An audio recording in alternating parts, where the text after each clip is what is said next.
पूजा पाठ में मन लगा लिया और धुंधकारी मार पीट काट चोरी करना इसमें मन लगा लिया।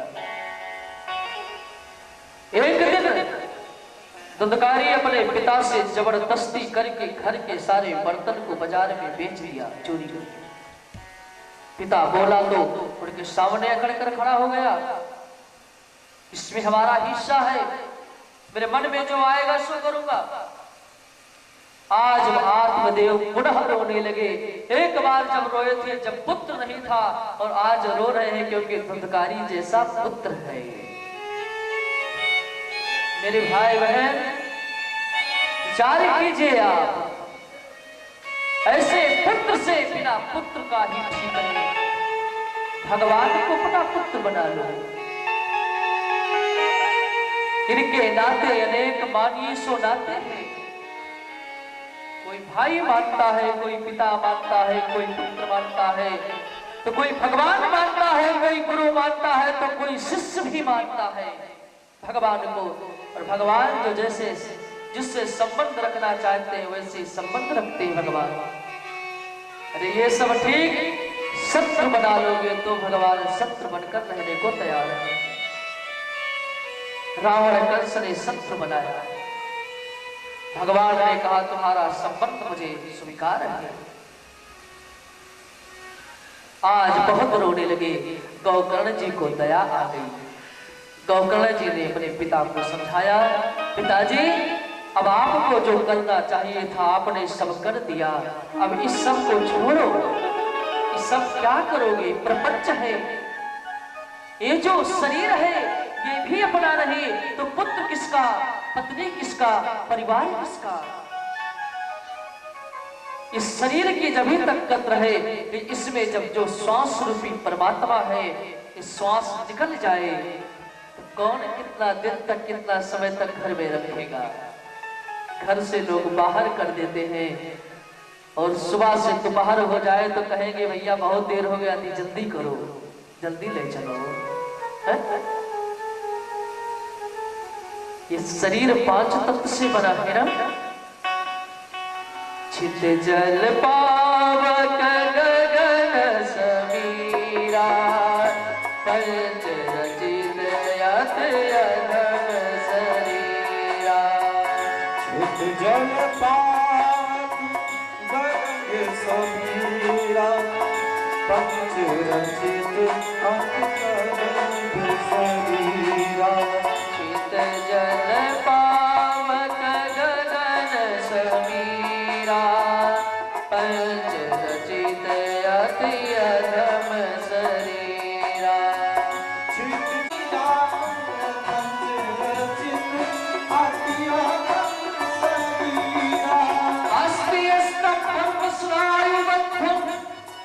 श्री गोकर्ण जी महाराज कहते हैं, इसी का तुलसी बाबा ने हिंदी में रूपांतरित किया है।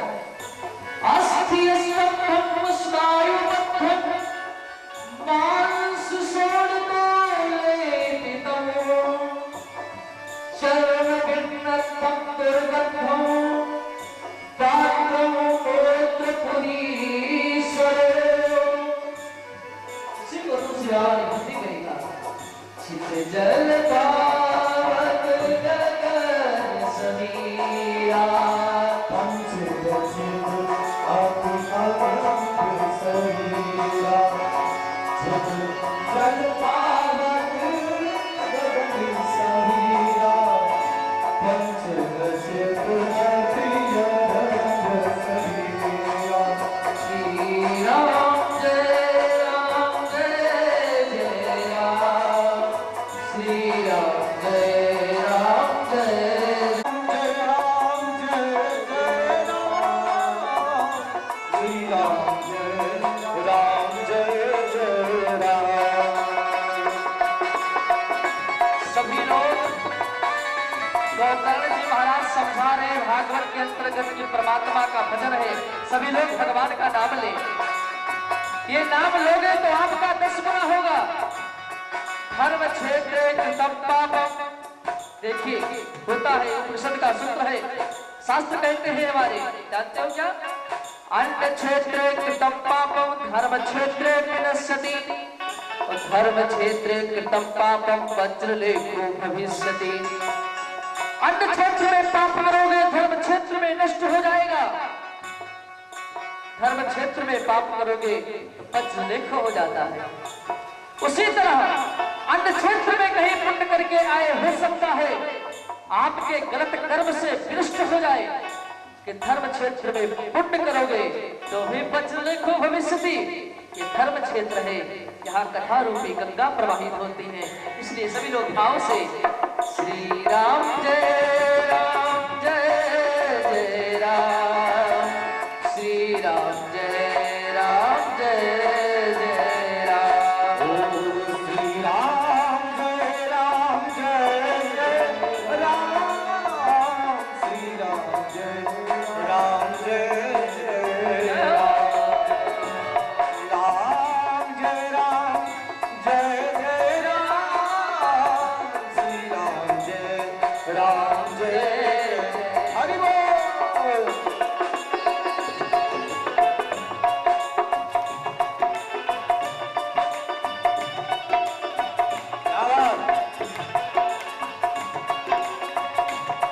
भगवान ने जिसको हाथ दिया है अपने तुमको हाथ खड़ा करो। भगवान ने जिसको दिया है, किसके किसके पास हाथ है ऊपर करिए। दशरथ राज दुलारे कौशल्या के प्यारे राम, दशरथ राज दुलारे श्री राम जय राम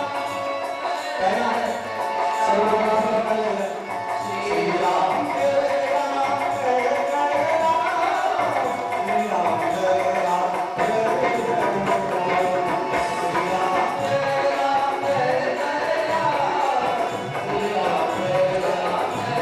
श्री राम जय राम जय जय राम, जय श्री राम जय जय श्री राम, जय श्री राम जय जय राम, जय श्री राम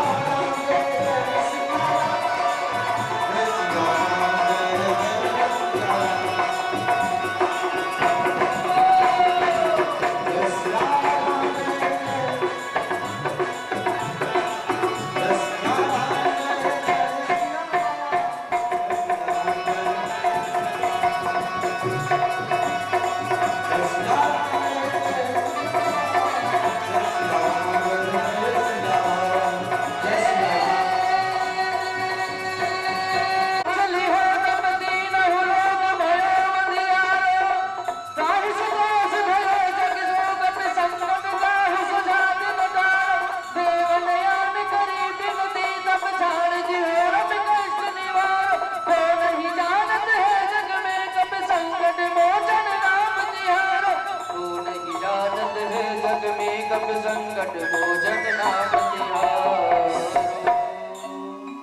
बोले राजा रामचंद्र भगवान की जय, श्री राधा माधव भगवान की जय। गौकर्ण ने समझाया, पिताजी आप तो स्वयं ज्ञानी हैं, तीर्थ क्षेत्र में चले जाएं, आप तब तक घर संभाल लो। दंडकारी ने कहा ठीक है। अब दंडकारी घर में अकेला हो गया। पहले तो वैश्यालय में जाता था, अब वैश्यालय से 5 वैश्या ला करके घर में रख दिया, घर को ही वैश्यालय बना दिया। एक पंडित का, एक ब्राह्मण का घर वैश्यालय बन गया। ये संतान लायक बन जाए तो घर मंदिर बन जाता है, और संतान ना लायक बन जाए तो मंदिर शमशान बन जाता है, शमशान बन जाता है। आज धंधकारी ने घर को ही मंदिरालय, वैश्यालय, जितने भी गलत कर्म है सबका अड्डा स्थापित कर दिया।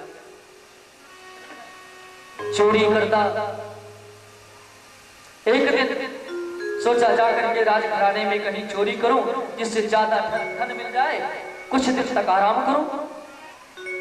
धुंधकारी गया चोरी करने, चोरी करके लाया, वैश्यों को धन बांट दिया।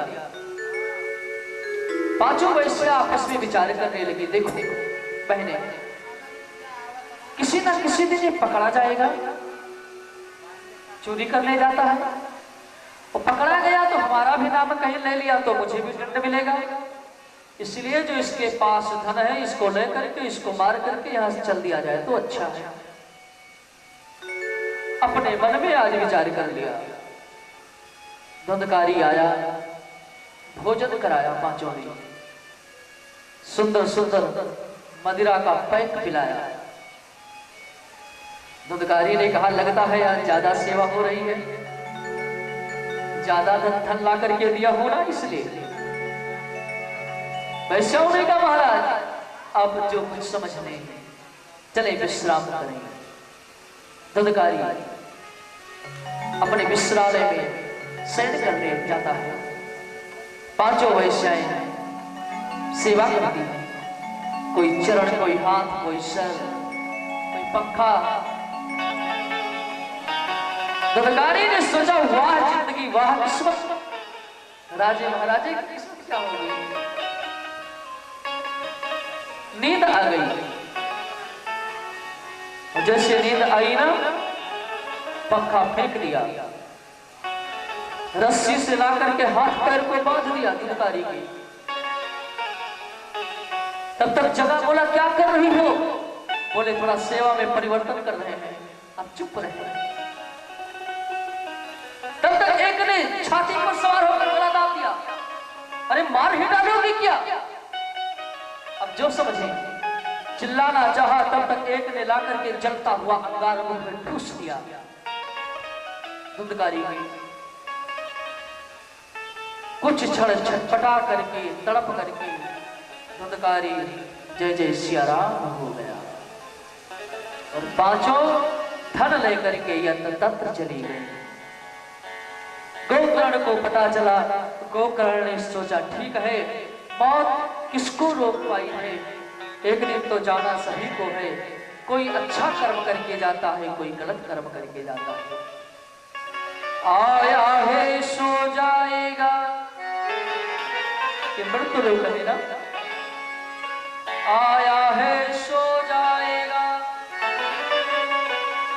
राजा रंग फकीर, कोई पालकी चढ़ चला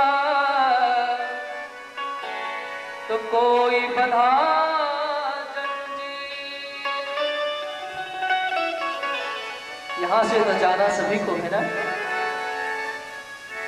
जाना है, लेकिन कैसे जाना है ये कर्म निश्चित करेंगे। जाना निश्चित है। जन्म हुआ, जन्म लिख दिया गया आगे, टेस्ट टेस्ट करके उसी दिन मृत्यु भी लिख दिया गया। जन्म हुआ है तो मृत्यु होगी। हम बंगला बनाएंगे, गाड़ी बनाएंगे, फैक्ट्री बनाएंगे, ये कर पाए या ना कर पाए, लेकिन जन्म लिए हैं तो मरेंगे जरूर। यथार्थ सत्य है और सभी को मरना है। आगे इसी पर प्रश्न होगा राजा परीक्षित का भगवान सुखदेव से, और इसी पर भागवत है। श्री गोकर्ण जी महाराज को जब पता चला कि मेरे माता पिता भाई इस दुनिया में नहीं रहे, तो भ्रमण करते करते पहुंच गए। जानते हो कहां? गया जी।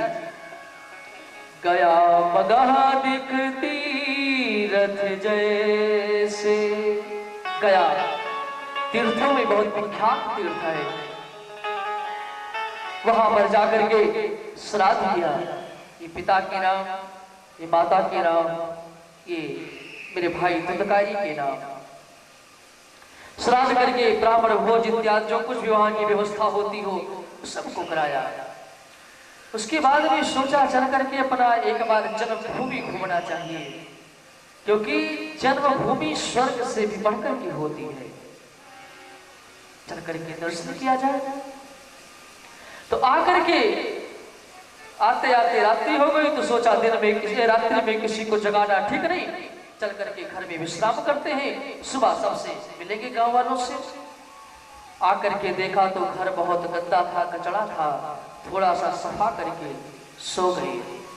अब जैसे नींद आई गोकर्ण जी को, जैसे सपन आने लगा कि कोई हाथी आ रहा है, कोई बाघ आ रहा है, और नींद खुलती है तो जो स्वप्न में था वही सामने आ गया। कभी भेड़ बन करके आता है, चिल्लाता है, फिर हाथी बन जाता है, कभी गधा बन जाता है, कभी कुकर बन जाता है, कुछ बोलने का प्रयास करता है लेकिन कुछ बोल नहीं पाता। गोकर्ण जी ने पूछा तुम कौन हो? इशारे से बताया मैं अहम मूकम, मैं मौन हूं, बोल नहीं सकता। हाथ में जल दिया, छिटा दिया। तुम कौन हो?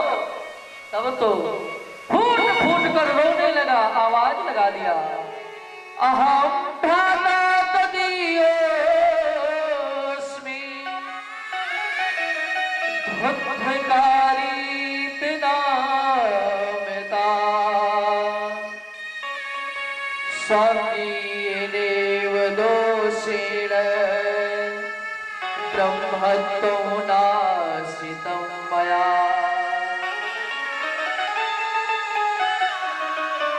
भैया मैं आपका भाई धुंधकारी हूं। गोकर्ण उठकर बैठ गई। तो धुंधकारी, मैंने तो तेरे मुक्ति के लिए गया में श्राद्ध किया, पिंडदान किया, क्या तेरी मुक्ति नहीं हुई? गोकर्ण ने कहा भैया मैं ब्रह्महत्या हूं, मुझे ब्राह्मण दोष है, न जाने कितने बालकों को मैंने मारा, न जाने कितने गलत कर्म किए, ब्राह्मण होकर के अपने ब्राह्मणत्व को भूल गया। और भैया आपने सब किया ठीक है, लेकिन मैं कोई साधारण प्रेत नहीं हूं, मैं बहुत बड़ा प्रेत हूं। गया में एक बार नहीं 100 बार मेरा श्राद्ध करोगे, मेरा पिंडदान करोगे, मेरी मुक्ति नहीं होगी। साधारण प्रेत का, साधारण कर्म किए हुए का वहां पर मुक्ति होती है। मैं तो बहुत बड़ा प्रेत आत्मा हूं। स्वयं धुंधकारी कहता है गया श्राद्ध सते नामपि, गया में श्राद्ध सते यानी 100 नामपि 100 बार गया।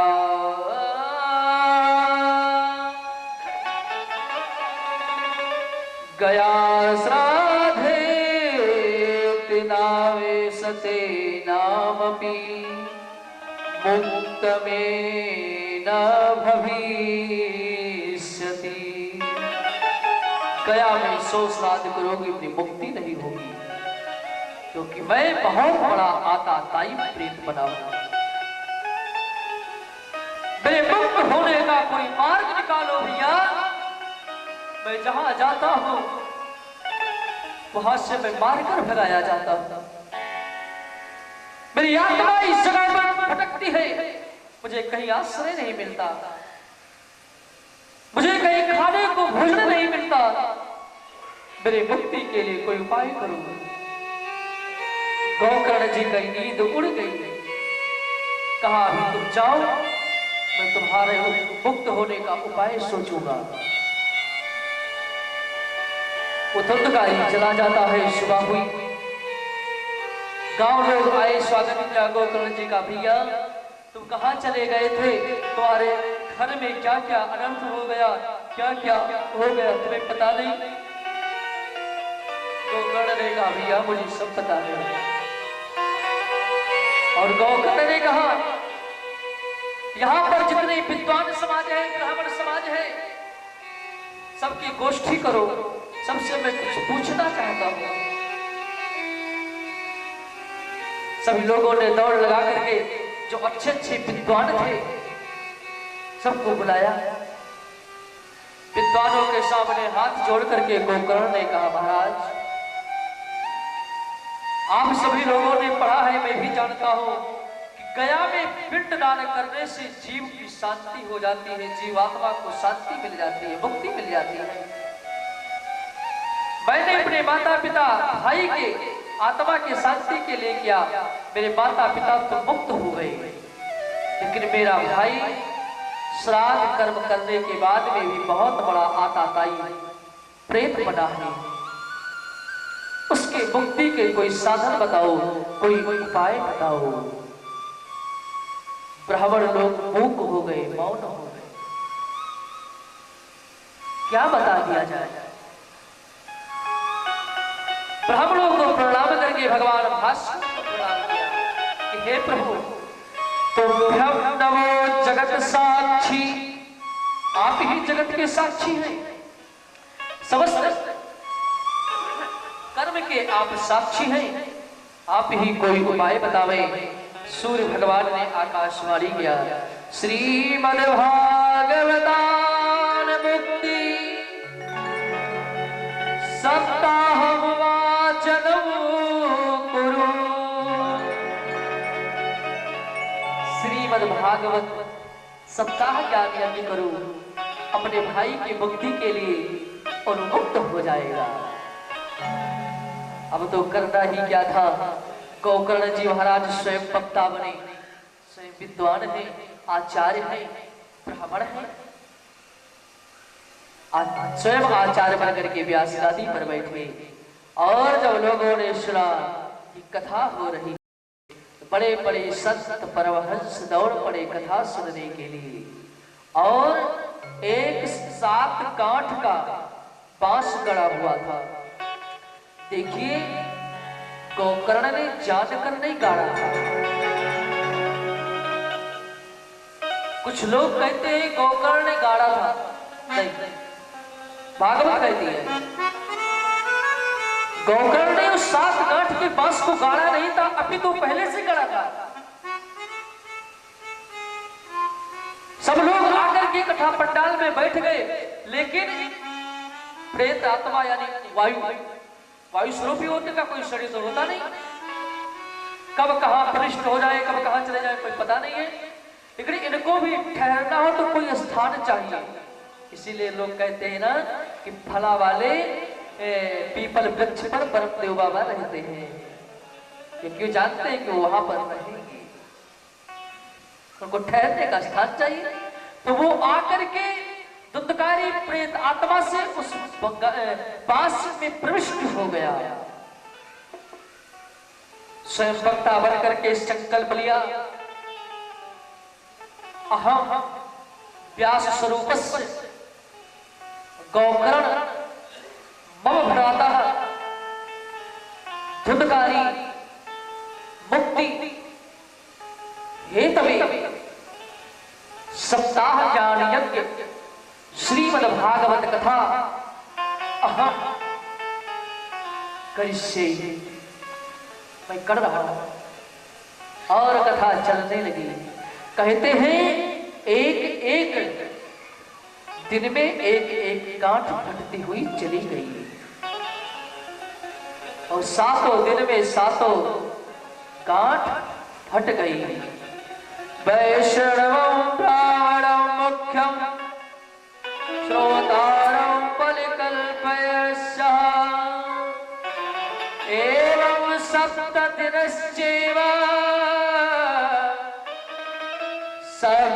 ग्रंथि विभेदनम्। 7 दिन में 7 ग्रंथियां फट गई, और उसमें से एक दिव्य स्वरूप प्रकट हुआ। दिव्य रूप धरो जातस तुलसीदामस्य मंडिता, पीतवासा घनश्यामो मुकुटि कुंडल लंबिता।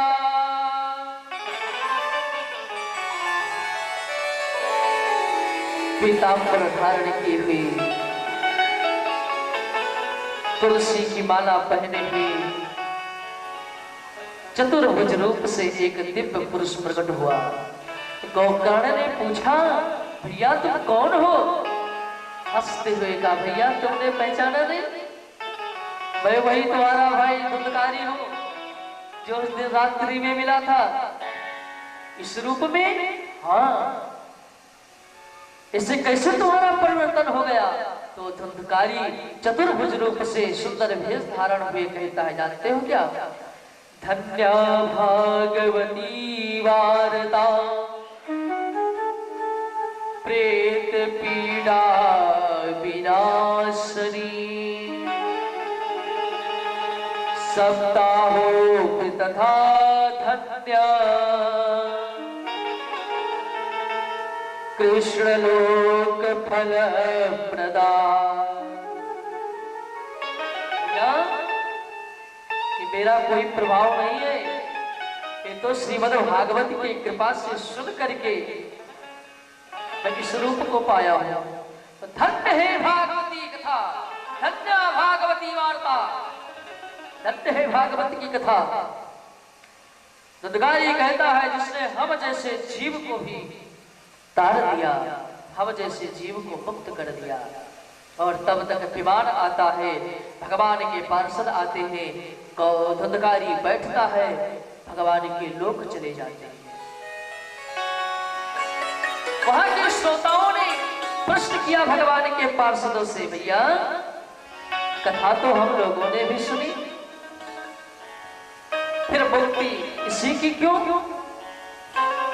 भगवान के पार्षदों ने कहा, देखो लोगों ने सुना ठीक है, लेकिन भिन्न भिन्न श्रुतियां, आप लोगों ने अलग अलग मति से सुना और इसने मुक्ति के लिए सुना। इसकी मुक्ति हुई, सदगति हुई, इसलिए भगवान के धाम को जा रहा है। श्रोताओं ने कहा, महाराज गोकर्ण से एक बार और कृपा करो ना, भागवत की कथा करो, हम लोग मुक्ति को लेकर के कथा सुनेंगे, हम लोग भी भगवान के लोक को जाएं। ये तो संसार है, दुखालय है, यहाँ पर क्या रखा है? दोबारा कथा होती है, सब श्रोताओं ने मुक्ति को भाव में रख करके कि मुझे मुक्त होना है, मुझे मुक्त होना है, कथा को श्रवण किया। और कहते हैं जितने श्रोता उतने विमान प्रकट हुआ और भगवान श्री नारायण प्रकट हुए, भक्ति महारानी प्रकट हुई और सभी लोग विमान में बैठ गए। भगवान ने गोकर्ण को गले से लगा लिया। व्यास जी महाराज कहते हैं जैसे त्रेता में भगवान श्री राम समस्त अयोध्यावासी को लेकर के अपने साकेत को गए थे ना, बहुर कहो करुणानिधि प्रजा समेत रघुवंश मणि किम गौने निज धाम। जैसे भगवान गए और व्यास जी भी कहते हैं अयोध्यावासिना पूर्वा यथा रामेण संगता तथा कृष्णेन ते नीता गोलोकम गोविदुर्लभम। जैसे भगवान के लोक को गए सब लोग ना, वैसे सब साथ में गए कीर्तन करते हुए। नारद जी महाराज ने बीड़ा पर तान दिया और सभी लोग कीर्तन करते थे, श्रीमन्नारायण नारायण नारायण, श्रीमन्नारायण नारायण नारायण, श्रीमन्नारायण नारायण नारायण, लक्ष्मी नारायण नारायण नारायण, लक्ष्मी नारायण नारायण नारायण,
सभी लोग भगवान की धाम हो गए। ये सप्ताह विधि कैसे होती है जरा इसको बता दें। तब सूत जी महाराज कहते हैं सप्ताह ज्ञान यज्ञ कराने के लिए एक अध्याय में बतलाया है किसी अच्छे ब्राह्मण से तिथि दिखाना चाहिए। जैसे बेटी बेटा का विवाह शोधते हैं ना, उस रूप से। उसके बाद में निमंत्रण कारण तैयारियां में लग जाना चाहिए। सभी के बैठने की व्यवस्था, आगंतुकों की सेवा के लिए, जैसा कि हमारे यजमान श्री राय साहब ने किया। उसके बाद में एक ऐसे वक्ता का शोध करना चाहिए जो पहला ब्राह्मण हो। देखिए, माफ करना, जो भागवत में लिखा है मैं आपको श्लोक भी बताऊंगा,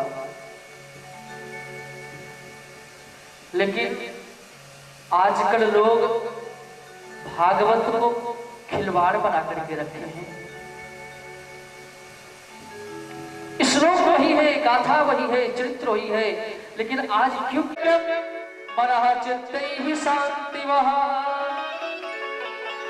जो भी कर्म करे सोचे कि मैं इंद्र के समान कर्म कर रहा हूं, प्रसन्न चित्त से करे। इस प्रकार महात्मा को कहा। आज दूसरे दिन हम सभी लोगों ने महात्मा को श्रवण किया। बोलिए श्री राधा माधव भगवान की जय। सूत जी महाराज सौनकादि महात्माओं से पूछा, भगवान आपने महात्मा तो बताया, लेकिन ये बताइए भागवत लिखी कैसे गई, इसका प्रादुर्भाव कैसे हुआ। तब बताते हैं पराशर जी महाराज के कला अवतार भगवान के व्यास, जिनका नाम कृष्ण द्वैपायन व्यास नाम है, जिन्होंने जन्म लिया, जन्म लेकर के बड़े हुए, सरस्वती नदी के किनारे जिनका आश्रम है वहां पर विराजमान रहते हैं। एक दिन ध्यान में बैठे थे, ब्रह्मा ने आकाशवाणी किया कि हे व्यास पराशर नंदन, तुम समाज के लिए कुछ करो। तो एक वेद था ऋग्वेद, सबसे पुराना वेद ऋग्वेद है, उसको 4 खंड में किया। ऋग्वेद, यजुर्वेद, सामवेद और अथर्ववेद, 4 वेदों में विभक्त कर दिया, ब्रह्मा जी को सौंप दिया। लेकिन व्यास जी ने सोचा कि कलकाल के मनुष्य इस वेदवाणी को समझ नहीं पाएंगे। उन्होंने पंचम वेद की रचना कर दिया, श्री महाभारत, जो 1 लाख श्लोक का है, पंचम वेद है। लेकिन महाभारत में बहुत विस्तार है। सोचा अब क्या करूं। व्यास जी महाराज ने 17 पुराण लिख डाला। कितना पुराण कितने हैं मैंने कल बताया था, जरा बताइए आप लोग। 18। वाह, 17 पुराण लिख डाला। लेकिन व्यास जी के मन में जो स्थिरता आनी चाहिए, जो शांति होना चाहिए, वो मिला नहीं। एक दिन चिंतित अवस्था में बैठे थे, नारद बाबा का आगमन होता है। नारद ने पूछा, कुतश्चित्ता तरुव्या पराशर नंदन। हे पराशर नंदन, तुम चिंता में क्यों बैठे हो, क्या बात है। पूरी बात बता दिया। महाराज मैंने 4 वेद, महापुराण, 17 पुराण को लिखा, श्रीमद् महाभारत को लिखा, लेकिन मेरे अंतःकरण को भी शांति नहीं हो रही है, क्या करूं। नारद जी ने कहा, देखो आज मैं आपको बहुत सूक्ष्म ज्ञान बतलाता हूं, जिसका आप श्रवण करोगे तो आश्चर्यचकित हो जाओगे। क्या नारायण ने मेरे पिता ब्रह्मा को दिया था, ब्रह्मा ने मुझे दिया था, और आज मैं वही बता रहा हूं आपको। तुम श्रीमद् भागवत कथा लिखो। पहले भागवत 4 श्लोक में ही केवल था। तुम श्रीमद् भागवत कथा लिखो, जैसे रामायण पहले एक ही श्लोक में था, वाल्मीकि जी ने उसको 24,000 श्लोक में बना दिया।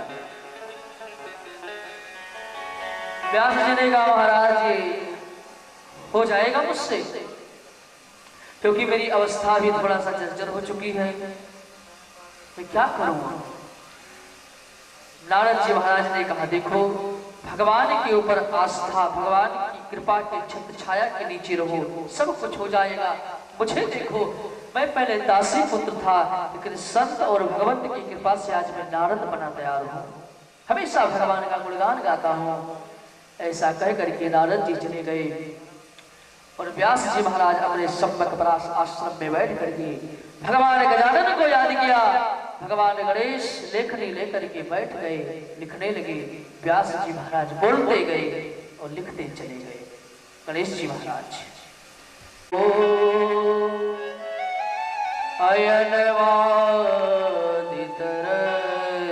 अयनवादितरश्चार्थिव विश्वराट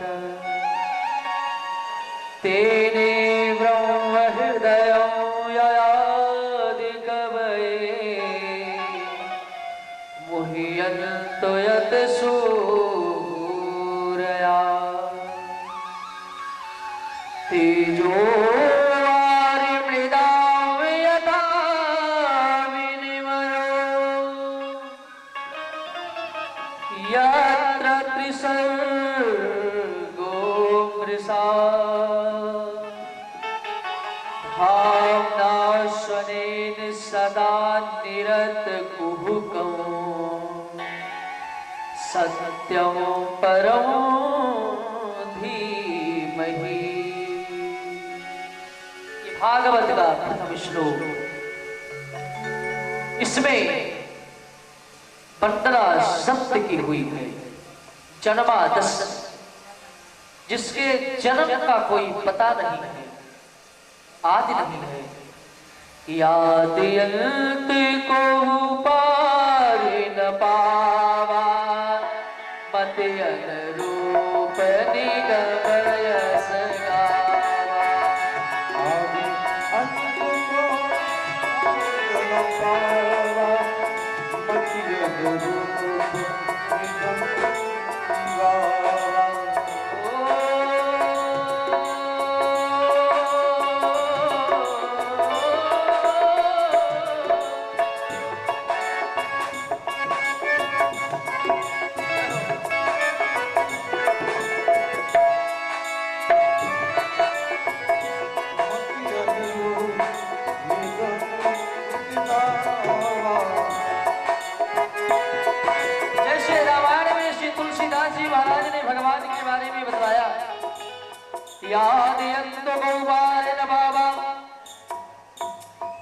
किसी ने पूछा बाबा कैसे गाया गया, बोले मति अनुरूप निगम यश गाव।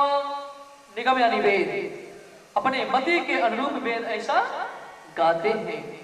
मैंने आपको सत्य का परिचय बता ही दिया कि सत्य यानी ईश्वर, सत्यम परम धीमहि, सत्य की वंदना किया। अब सत्य जिसको आप मान ले, शिव को मान ले, राम को मान ले, जिसको आपकी निष्ठा जहां बैठे, जिसको आप मान लो। और श्रीमद् भागवत के 10वें स्कंद में 9 बार सत्य कह करके बता दिया कि ईश्वर ही सत्य है, पूर्ण सत्य। इसके आगे फिर लिखना हो तो फिर 1 0 फिर 1 1 1 2 1 3 और आप जोड़ते चले जाइए, ठीक है। 9 का पहाड़ा लेकर के योग उसका 9 ही आएगा। 9 एकम 9, 9 दूनी 18, 8 1 9, 9 3 27, 7 2 9, जोड़ते चले जाना, 9 ही आएगा, क्योंकि 9 पूर्ण संख्या है। 9 के आगे आपको जाना है तो पुनः 1 के बाद 0 लगाना पड़ेगा, लेकिन 9 प्रमाणित है, पूर्ण है अपने आप में। पूर्णमिदः पूर्णमिदं पूर्णात् पूर्णमुदच्यते पूर्णस्य पूर्णमादाय पूर्णमेवावशिष्यते। पूर्ण है, श्रीमद् भागवत के दसम स्कंद में व्यास जी ने 9 बार सत्य भगवान के लिए कहा है जन्म के लिए। सत्य व्रतम सत्यम परम त्रिसत्यम सत्यस्य योनि निहितं च सत्ये सत्यं व्रतम सत्यं परम त्रिसत्यम सत्यस्य योनि निहितं च सत्ये सत्यस्य सत्यं व्रत सत्यनेत्र सत्यस्य सत्यं व्रत सत्यनेत्रं सत्यात्मकं